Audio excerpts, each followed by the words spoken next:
Hello everyone, I am Surrendalot Reviews, and I'm back, and I'm ready to look at some more Generation 1 Transformers. But before I get started, make sure to like, comment, and subscribe. And if I can't convince you, perhaps this picture of my cat will convince you. And, random fact about my cat society is that the only IKEAs they have there are SCP-3008. And without further ado, let's get into this. But before we get into the first episode we're gonna look at, I would like to show you the intro theme for Season 2, because while it's not as good as Season 1, I still think it's a good intro theme.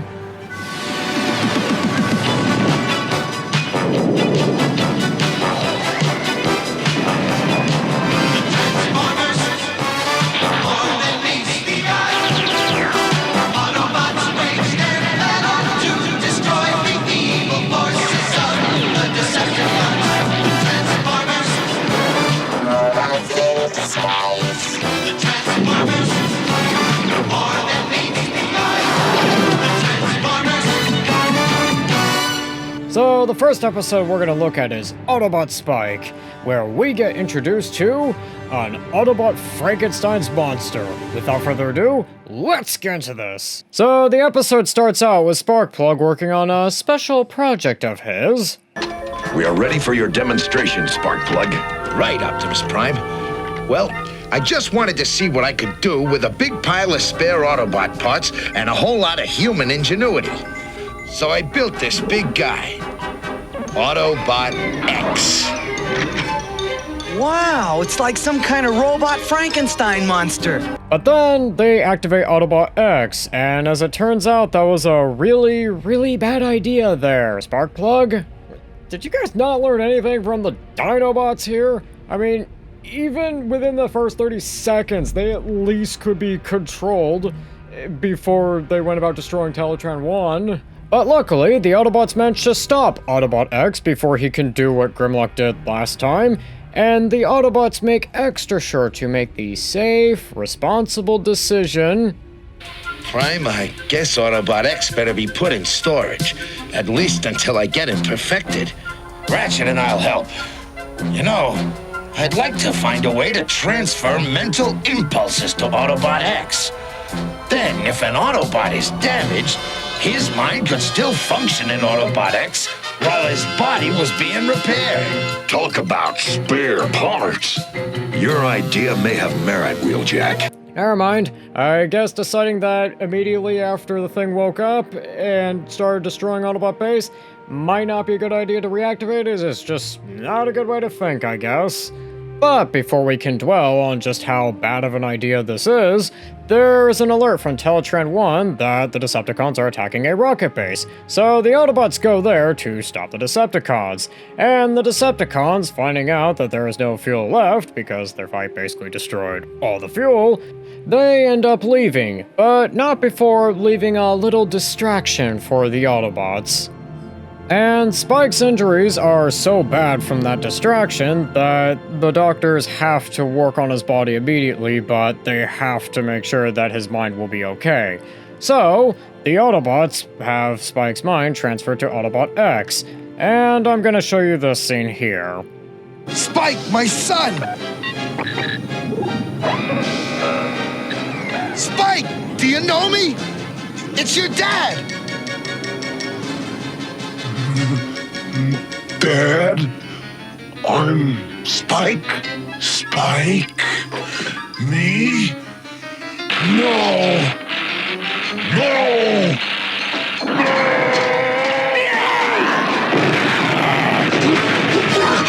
Spike!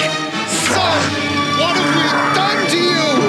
I really like this scene because, well, unlike Sparkplug in the Ultimate Doom where he was being controlled by a microchip, this is kind of Spike having something messed up when his mind was transferred to Autobot X, and how it's Sparkplug trying to plead with Spike to get him to remember who he is.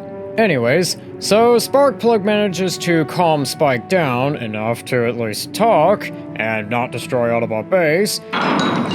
Spike, are you... What's happening to me? Forgive us, son, but we did the only thing we could do to save you. You'll only be in that robot body till the doctors at the hospital fix up your real one. Yeah, guess you did what you could, but it's hard to think.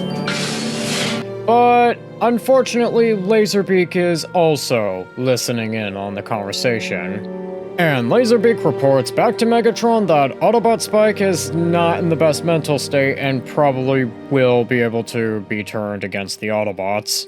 Anyways, so the Autobots put on a movie for Spike, and the movie that they pick is Frankenstein's monster. Are you kidding me?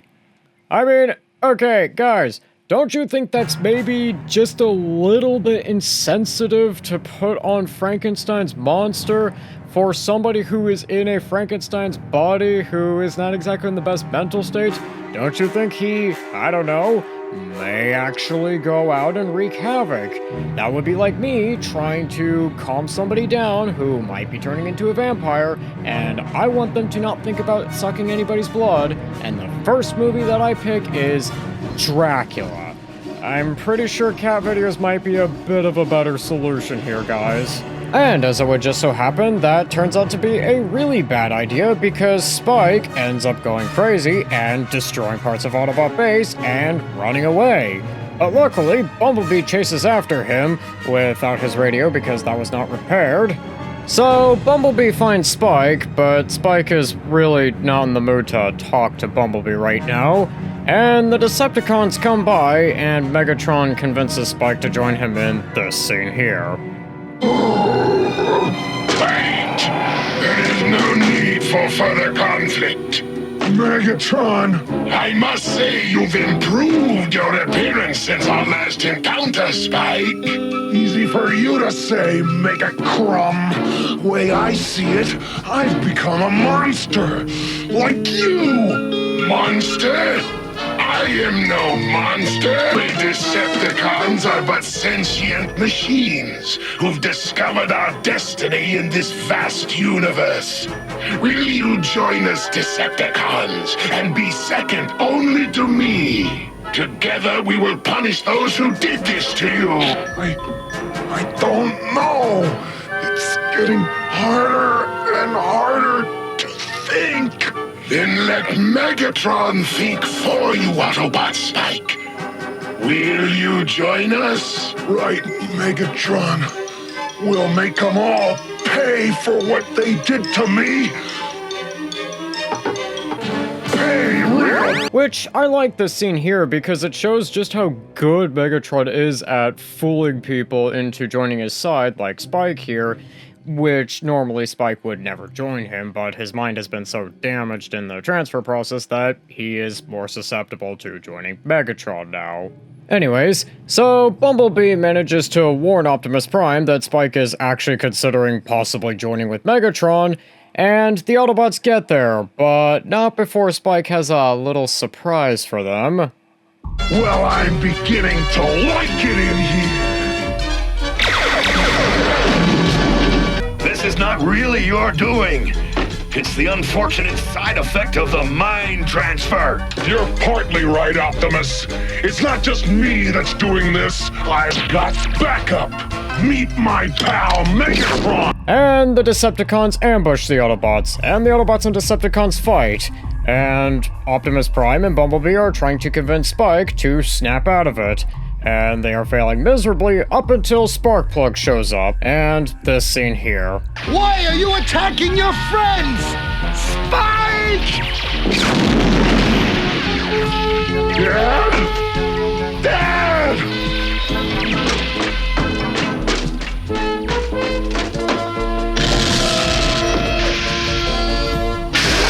So Spike turns on the Decepticons, and all is well. And the medical procedure went well on Spike, and his mind is transferred right back to his body. And overall, I will say that Autobot Spike is a pretty good episode. I will say that some of the character decisions don't really make a whole lot of sense, like that part that I mentioned about Spike, of all the movies they could have put on Frankenstein's monster, which I feel like would be a little bit insensitive. I feel like some Saturday morning cartoons would be better, but other than that, I like the episode, and I like how the mind transfer probably has a bit of bad things happening to Spike's mind. And I will recommend this episode. But without further ado, on to the next episode, which is the Immobilizer, where one of Wheeljack's inventions goes horribly wrong. Without further ado, let's get into this. So the episode starts with Wheeljack introducing his new invention, the Immobilizer, which is supposed to immobilize anything it blasts. But in the demonstration, with a hologram of Laserbeak, Ironhide just so happens to be coming in and thinks it's the real thing. And in the process of trying to fight off the Laserbeak, well, he damages the Immobilizer. So Wheeljack sends Bumblebee and Spike into town to go get some new parts for it. Which I think is pretty funny that you could get materials for an Immobilizer from, like, a local town market. Be kind of like me going to Walmart and I can all of a sudden get materials for a time machine or something like that. Anyways, so while in the city, Spike and Bumblebee get introduced to Carly here, and while on their way back, they get ambushed by Ravage. And Ravage puts a bug on Bumblebee to see what the Autobots are thinking about right now. And the Decepticons learn about the Immobilizer and what it can probably do, and, well, they're gonna follow the Autobots. Meanwhile, the Autobots decide that, considering how last time went, they're gonna take their test drive of the Immobilizer outside into a more open area. And at the place that the Autobots chose to do their test demonstration, they leave Ironhide to stand guard while they test the Immobilizer, and the Immobilizer works, especially on this waterfall, and can't be busted. But Ironhide gets distracted by Carly coming by to watch, and the Decepticons get the drop on the Autobots. And in the fight, the Decepticons manage to get the Immobilizer, and Starscream says something really dumb here. Retreat! A Decepticon never retreats! Starscream, I hate to break it to you, but yeah, Decepticons always retreat. Anyways, the Decepticons get washed away by a stream of water, which shows that the Immobilizer still has its flaws, and the Autobots head back to base for repairs, and to unfreeze Wheeljack, and they take Carly with them. So back at base, Ironhide decides he's done, because he screwed up that one time. And Carly goes to apologize to him, and Ironhide goes and gives Carly a tour, but in the process she steals some bombs so she can go blow up Decepticon headquarters. And Spike and Bumblebee notice that Carly is actually missing and go to try to find her. And Carly places a bomb on Decepticon headquarters but gets captured by Laserbeak, and as she is about to drown, Ironhide comes in to save her. So Ironhide and Carly get back to land, and just as they are about to get back to Autobot base, well, Ironhide gets frozen, and then Optimus Prime and friends arrive, and, well, this happens. Surrender, Decepticons! Never! Now I, Starscream, lead, and I say attack! You know, I just love how Starscream, every time Megatron falls over, just proudly proclaims himself the leader of the Decepticons.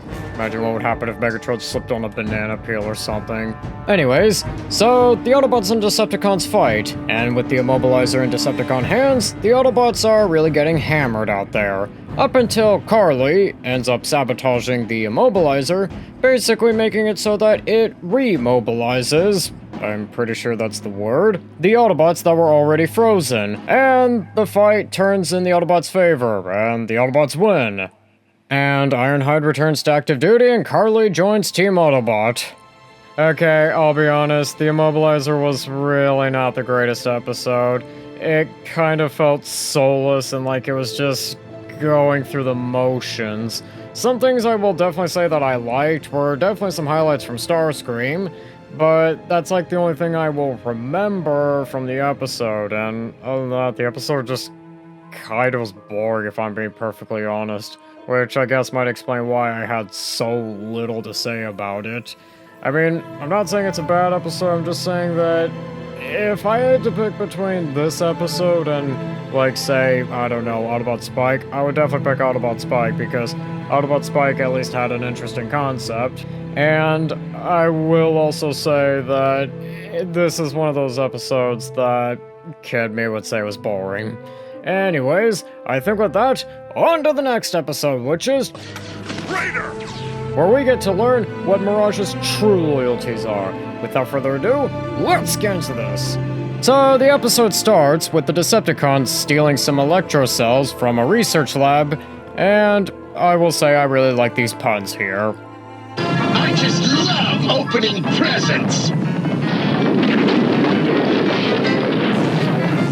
And those electro cells will make a wonderful gift for Megatron. And as it turns out, the electro cells are also incredibly unstable, so the Autobots have to find the electro cells and stop them before they explode. But back at Autobot Base, there's a bit of conflict going on. Good news, Prime. I've located the missing electro cells. Good work, Cliffjumper. Where?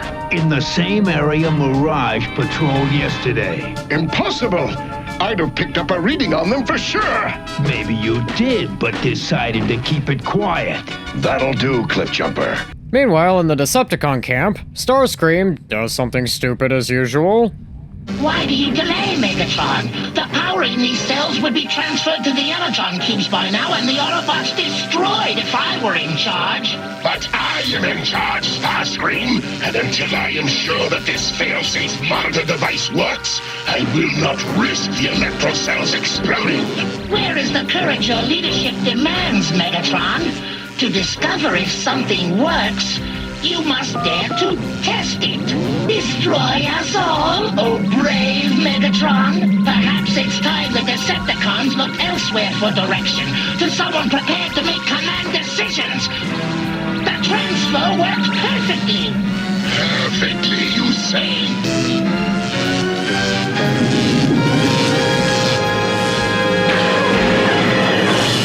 You know, Megatron, don't you think it's maybe a good idea to probably, like, fire Starscream or just demote him or give him more than just a Decepticon slap on the wrist at some point? Anyways, because of Megatron's inability to manage his troops properly, the Autobots manage to find the Decepticons, and they fight. And I really like this part with Cliffjumper here. Didn't you ever learn not to touch things that don't belong to you? Okay, Optimus, jump him, now! Optimus Prime, where? Poor Starscream. The oldest tricks only work on the biggest jerks. Anyways, so despite how great Cliffjumper is in that scene, well, the Insecticons come by and completely turn the tide of the battle in the Decepticons' favor.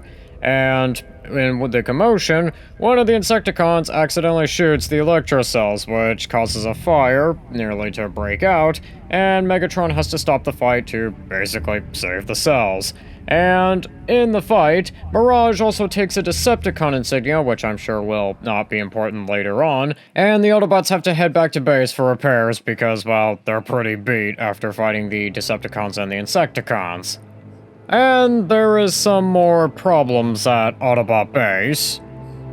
We'd have had those cells yesterday if Mirage had reported them in the first place. I already told you, they weren't there. I say they were, and you didn't report it. Oh wait, there's more. Put your axle up and rest a while, Mirage. I'll look in on you later. I don't need rest.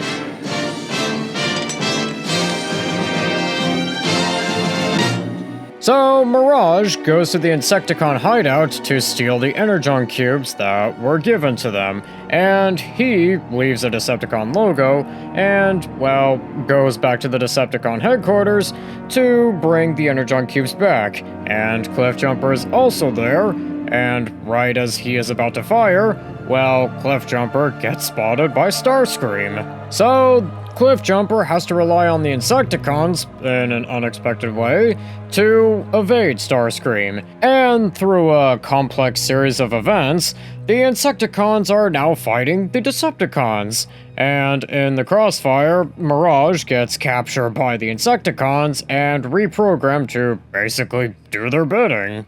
So, Cliffjumper returns to the Autobot base to tell the Autobots that Mirage might have actually betrayed them, and the Insecticons and Decepticons put 2 and 2 together and figure out that Mirage is actually the reason why they're fighting each other. So, 2 Energon cubes weren't enough for you. Now you want to steal our electro cells.